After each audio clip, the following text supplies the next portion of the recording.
இப்ப பக்தினா என்னன்னு பார்ப்போம். பக்தியா துவனன்யா சக்யா அகமேவம் விதோர்ஜுன ஞாதும் திரஷ்டுஞ்ச தத்வேன பிரவேஷ்டுஞ்ச பரந்தப.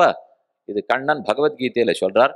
பக்தியா துவனன்யா சக்யா, பக்தி ஒன்றுனால தான் அர்ஜுனா நீ என்ன அறியவும் முடியும், காணவும் முடியும், அடையவும் முடியும். ஞாதும் திரஷ்டுஞ்ச தத்வேன பிரவேஷ்டுஞ்ச பரந்தப. அறிவதற்கும் காண்பதற்கும் அடைவதற்கும் பக்தியே வழி. ஏன்னு பார்ப்போம். முதல் நாள் கர்மயோகத்தை பத்தி கேட்டீர்கள், அடுத்த நாள் ஞான யோகத்தை பத்தியும் சொல்லிட்டேன். பக்தி எதனால் வரும்? இந்த ரெண்டுத்தினாலையும் தூண்டப்பட்டு தான் பக்தி வரும். ஜென்மாந்தர சஹசிரேஷு, எத்தனை பல பல ஜென்மங்கள் கர்மயோகத்தையும் ஞான யோகத்தையும் பண்ணிட்டு இருக்கணும். பகூனாம் ஜென்மனாமந்தே ஞானவான்மான் பிரபத்தியதே. பல பிறவிகள் ஆகி விடாம கர்மயோகத்தையும் ஞான யோகத்தையும் பற்றி வந்தால் ஒரு நாள் ஆபத்து நீங்கி பக்தி ஆரம்பிக்கும். முடியாது, அப்பதான் பல பிறவிகள் கிடைத்து பக்தி தொடங்கும். பக்தி தான் கர்மங்களை எரிக்கும். இதுக்கு உபனிஷத்து நேர வாக்கியம் சொல்றது.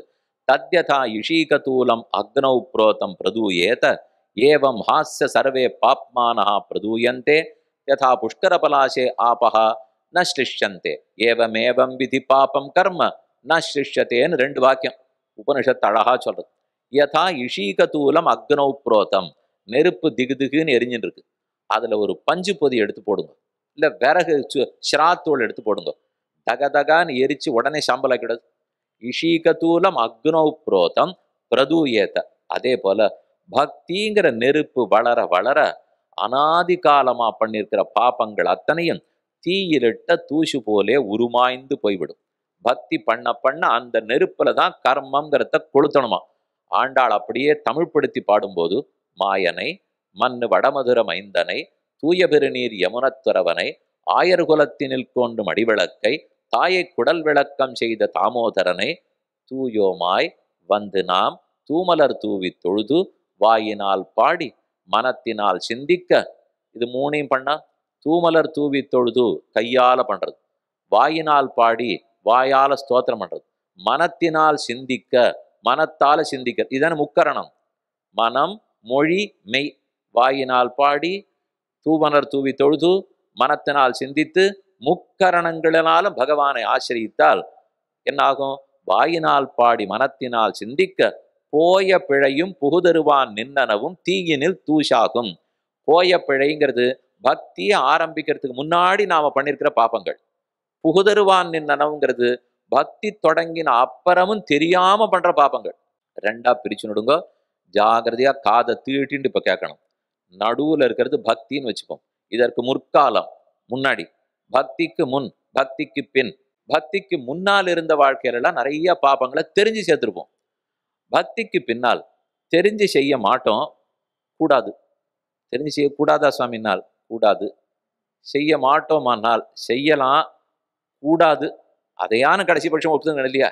பக்தன் ஆரம்பித்த பிற்பாடு பண்ணக்கூடாது அப்படின்னு என்ன வச்சுக்கலாம்? இல்லை பண்றமேனால் கவனக்குறைவால தெரியாத்தனமா பண்றோன்னு மட்டும் வச்சுக்கோ. தெரிஞ்சு நிச்சயம் பண்ணக்கூடாது. ஒருத்தர் பக்தர் ஆயிட்டாரே, என்ன வேறுபாடுனால் சாமி அறிந்து இனிமே தப்பு பண்ண மாட்டான். அறியாத்தனத்தால சம்சாரத்துல இருக்கும். கால் அலம்பலே ஒழுங்கு அலம்பலேன்னா தப்புங்கிறா. தெரியல, எனக்கு சரியா ஏதோ கண்ணு தெரியல, வெளிச்சம் போறல, சரியா காலை கழுவலைன்னா தப்பான். அதுல ஏதோ தப்பு இருக்குன்றா. இருக்கணும். ஹரிச்சந்திரன் இத்தனை பாடும் பட்டது கால் பின்னங்கால ஒழுங்கா அலம்பாத்தினாலேங்கிறது புராணம். சாமி நாங்க பல நாள் குளிச்சதே இல்லை, நீர் என்னமோ காலை பின்னங்கால அலம்பாத்தை பத்தி பேசிட்டு இருக்கு. பல நாள் இல்லை. அதனால இதெல்லாம் நமக்கு தெரியாத நடக்கிற சமாச்சாரம். பக்திக்கு பின்னால் கவனக்குறைவாலே அறியாத்தனத்தால சிலது நடந்துடும். இந்த ரெண்டையுமே பக்தி தான் எரிக்கணும். அதனால போய பிழையும் பக்திக்கு முக்காலத்துல செய்யப்பட்ட பிழையும் புகுதருவான் நின்னனவும் பக்திக்கு மேற்காலத்துல பண்ண போறது. புகுதருவான்னா வரப்போறது, வருங்காலத்துல பண்றது, இறந்த காலத்துல பண்ணது. இந்த ரெண்டையும் தீயிலிட்ட தூசு போலே உருமாய்ந்து ஆக்கிவிடும்னு உபனிஷத்து சொன்னதே. கோதோபனிஷத்தான ஆண்டாளுடைய திருப்பாவையில் 5வது பாசுரத்தில் எளிய தமிழ், வாயினால் பாடி மனத்தினால் சிந்திக்க தூமலர் தூவி தொழுது மனோவா காயங்கள் முக்கரணங்களினால் பகவானை ஆசிரியிப்பதுதான் பக்தின்னு சொல்லப்படும். இதை செய்ய செய்யத்தான் அனாதிகால கர்மங்கள் தொலையும். இந்த கர்மங்களை தொலைச்சாதான் நாளைக்கு நாம பார்க்க போற முக்திங்கிறதே பேச முடியும். இது தொலைஞ்சாதான் அது கிட்ட போகலாம். அதனாலே பக்தி இப்படிப்பட்டதுன்னு மட்டும் பார்த்துருக்கோம். பக்தனாரு, யார் பக்தி பண்ணலாம், எப்படி பண்ணுகிறான், இது ஒரு சில விஷயங்களை மட்டும் என்னன்னு சுருக்கமா சொல்லி கொண்டு விட்டு அப்புறம் பார்ப்போம். பக்தி வளர வேண்டுமானால் பெருமானை பற்றி நிறைய நிறைய தெரிஞ்சுக்க அப்ப வளருங்கிறத நேத்தே பார்த்தோமா. அதை கண்ணனே 7வது அத்தியாயத்துல சொல்ல ஆரம்பிக்கிறார். 6வது அத்தியாயம் முடிஞ்சது. கர்மயோகத்தை பத்தி ஞான யோகத்தை பத்தி நன்னா சொல்லிவிட்டார். அர்ஜுனனுக்கு ஒரு மூச்சு விட்டான். சரி சரி 2 யோகத்தை பத்தி தெரிஞ்சுக்கிட்டோம், மணி வேற 7:50 ஆச்சு, தேவலை, 2 யோகம் முடிஞ்சு போச்சு, கீதையே ஆச்சாக்கம் நினைச்சிருந்தான். இல்லை இல்லை அர்ஜுனா, இத்தனை நேரம் நான் சொன்னேன், ஆனா நீ கேட்ட யோகியெல்லாம் யோகியே இல்லைன்னு விட்டார். யோகினாமபி சர்வேஷாம் மத்கதேன அந்தராத்மனா ஸ்ரத்தாவான் பஜதே யோமாம் சமே யுக்ததமோ மதா. 4 விதமா யோகியை சொன்னேன் அர்ஜுனா. கர்மிபியா அதிகோ யோகி, ஞானிபியோபி மதோதிகா, தபஸ்விப்யாதிகோ யோகி, தஸ்மாத் யோகி பவார்ஜுன. கர்மயோகின்னு சொன்னேன், ஞான யோகின்னு சொன்னேன், தபஸ்ன்னு சொன்னேன்.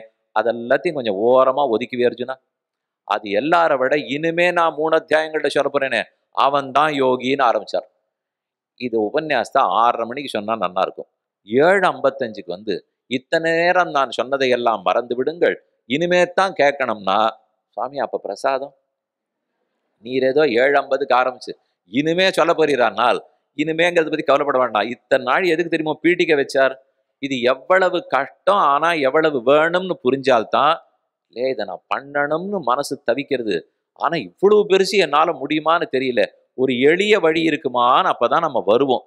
கஷ்டமான வழியை காட்டல மனுஷன் எளிய வழியை கொண்டாடவே மாட்டான். அது இருக்கட்டும், அது சின்ன சமாச்சாரம் போயிட்டு வானுடுவோம். கஷ்டமானத்தை சொல்லி வாழ்க்கை எப்படின்னு புரிய வச்சுட்டால், சரி சரி என்னால் அது முடியாது, ஆனா அதை சாதிக்கணும், அங்க போகணும்னு ஆசை இருக்கு, வேற வழி உண்டான்னு கேட்டால், இந்தா இதுக்கு வான்னு கூப்பிட முடியும். யோகினாமபி சர்வேஷாம் மத்கதேன அந்தராத்மனா. கீழே இருக்கிற யோகிகள் அனைவரை காட்டிலும், கர்மயோகி, ஞான யோகி, தபஸ்வி எல்லார காட்டிலும் உள்ளத்தை என்னிடத்திலேயே நிலை நிறுத்தி, ஸ்ரத்தாவான் பஜதே யோமாம், யார் ஒருத்தன் என்னையே குறித்து பக்தி செய்கிறாரோ அவர் தான் எனக்கு ரொம்ப பிரியமானவன். அந்த பக்தி யோகியத்தான் எனக்கு ரொம்ப பிடிக்கும். முத்தாய்ப்பு வைத்து அடுத்ததுக்கு பீட்டிக்கை வச்சு முடிச்சிட்டார் 6வது அத்தியாயம். வாராந்திர சஞ்சிகையில தொடர்கதை வரும், இல்லை உங்க தொலைக்காட்சியில தினப்படி பார்ப்பீர்கள்.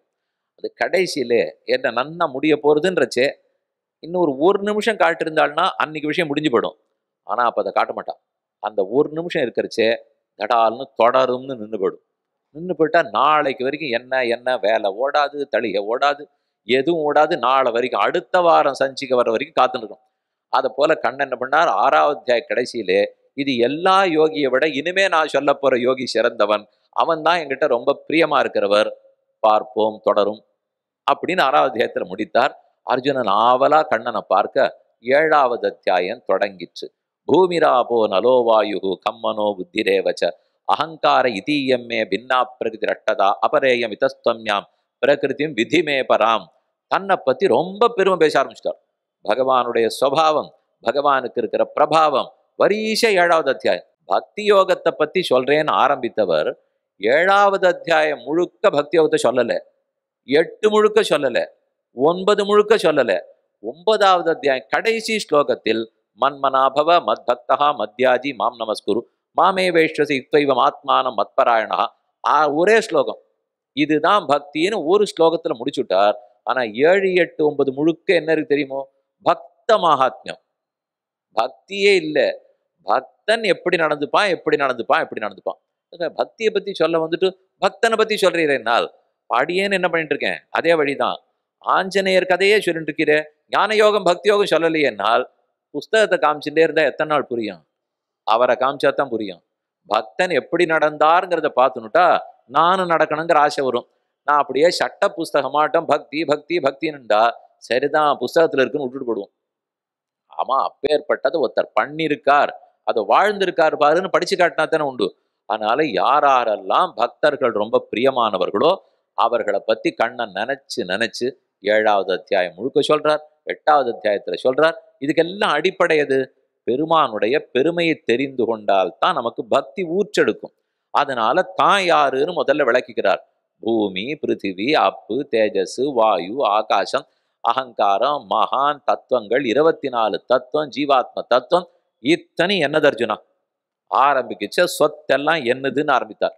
பூமிராபோ நலோவாயு கம்மனோ புத்திரேவச்ச அகங்கார இதீயம்மே பின்னா பிரகிருதி அட்டதா அபரேயமிதஸ்தன்யாம் பிரகிருதி வித்திமே பராம். இதெல்லாம் தாழ்ந்த பிரகிருதி, ஜட பொருள்களா இருக்கிற அச்சித்து. இதெல்லாம் உயர்ந்ததான ஜீவாத்மா, ஞானம் இருக்கிறவர். அச்சித்தா இருக்கட்டும், சித்தா இருக்கணும், எல்லாம் என்னது அர்ஜுனா? அனைத்தையும் நான் தான் படைக்கிறேன், நான் தான் அழிக்கிறேன், நான் தான் காட்கிறேன். அகம் கிருஷ்ணஸ்ய ஜெகதா பிரபவ பிரளயஸ்ததா. இந்த லோகத்தில் ஒரு ஒரு துண்டு, ஒரு புல்லு மிச்சம் விடாமல் அனைத்துக்கும் படைப்பு காரணம் நானே, அழிப்பு காரணம் நானே, ரட்சிக்கும் காரணம் நானே. மத்த பரதரன் நான்யத்து கிஞ்சிதஸ்தி தனஞ்சயத். என்னை காட்டிலும் வேறுபட்டு இருக்கிற எதுவும் என்னை விட மேம்பட்டது கிடையாது. எனக்கு மட்டும் ஒண்ணு கிடையாதுன்னு சொல்லணும்னா எல்லாம் என்கிட்ட இருக்கு அர்ஜுனா. ஒன்னே ஒண்ணு எனக்கு குறை, அது மட்டும் என்கிட்ட இல்லை. என்னன்னு அர்ஜுனன் கேட்டான். எனக்கு சமமானவனோ மேம்பட்டவனோ இல்லை, அவ்வளவுதான் எனக்கு குறை. இது குறையா நிறையா? அவர் வேணும்னு சொல்லிக்கிறார். எனக்கும் ஒரு குறை இருக்கு, எனக்கு சமமானவன் கிடையாது, எனக்கு மேம்பட்டவன் கிடையாது. மத்த பரதரன் நான்யது கிஞ்சிதஸ்தி தனஞ்சய மயி சர்வமிதம் புரோதம் சூத்திரே மணிகணாயிவ. இது இத்தனை என்கிட்ட எப்படி கோக்கப்பட்டிருக்கு தெரியுமோ? ஒரு நூலிலே 108 மணிகள் கோத்திருக்கிறா போலே இந்த பிரபஞ்சமே என்னிடத்தில் கோர்க்கப்பட்டுள்ளது. மயி சர்வமிதம் புரோதம் இதம் சர்வம் மயி புரோதம் சூத்திரே மணிகணாயிவ. ஒரு நூல்ல மணிக்கூட்டத்தை கூத்தாப்புல இருக்குது. இதுக்கு பல பாஷ்யக்காரர்கள் ஆச்சரியமான உரை எழுதியிருக்கா. கண்ணன் எதற்காக இந்த எடுத்துக்காட்டை எடுத்திருக்கார்? ஒரு நூல்ல கோக்கப்பட்ட பல மணி, இங்க உள்ள நார் இருக்குமா, கயிறு இருக்குமா, அதுல கோக்கப்பட்ட பல புஷ்பங்கள். இதை பார்த்த உடனே 3 விஷயம் நமக்கு புலப்படும். ஒண்ணு, பூ தான் பிரதானமா கண்ணுக்கு தெரியும், நூல் தெரியாது. பார்த்தா தெரியாது. பூ தான் தெரியும், நூல் தெரியாது. ஆனால் எது ஆதாரம், எது ஆதேயம்? நூல் கண்ணுக்கு தெரியலேங்கிறதுக்காக, பூ தெரியறதுங்கிறதுக்காக எது தாங்குகிறது, எது தாங்கப்படுகிறது? நூல் தான் தாங்கிறது, பூ தான் தாங்கப்படுறது. இல்லையே சுவாமி, பிரதானமா பூ தானே தெரியறது. பெருசா இருக்கு பூ, உள்ள மெலீஷா இருக்கு நூலு, அதனால பூ தான் நூலை தாங்கிறதுன்னு யாரான்னு சொல்ல முடியுமா? முடியாது. நூல் தான் பூவை தாங்கும். அதே போல பிரபஞ்சம் பெருசா இருக்கு, பரமாத்மா எங்க கண்ணுக்கே படுறது இல்லை. பரமாத்மா பிரபஞ்சத்தை தாங்குறாரா, பிரபஞ்சம் பரமாத்மா தாங்குமா? இப்ப எனக்குள்ள பகவான் இருக்கார், உங்க ஒத்தத்திற்குள்ளேயும் இருக்கார். அவன் நான் தான் அவரை தாங்கிட்டு இருக்கேன்னா அது எப்ப தெரியும் தெரியுமோ? இந்த சரீரம் ஒரு நாள் கீழே விழுந்து ஆத்மா கலங்கிறது பாருங்க, அப்ப தெரியும் யார் யாரை தாங்கியிருந்தான். இதை தூக்கின்னு போக 4 பேர் வேணும். இந்த ஆத்மா தான் உள்ள இருந்து தாங்கிட்டு இருந்தார்.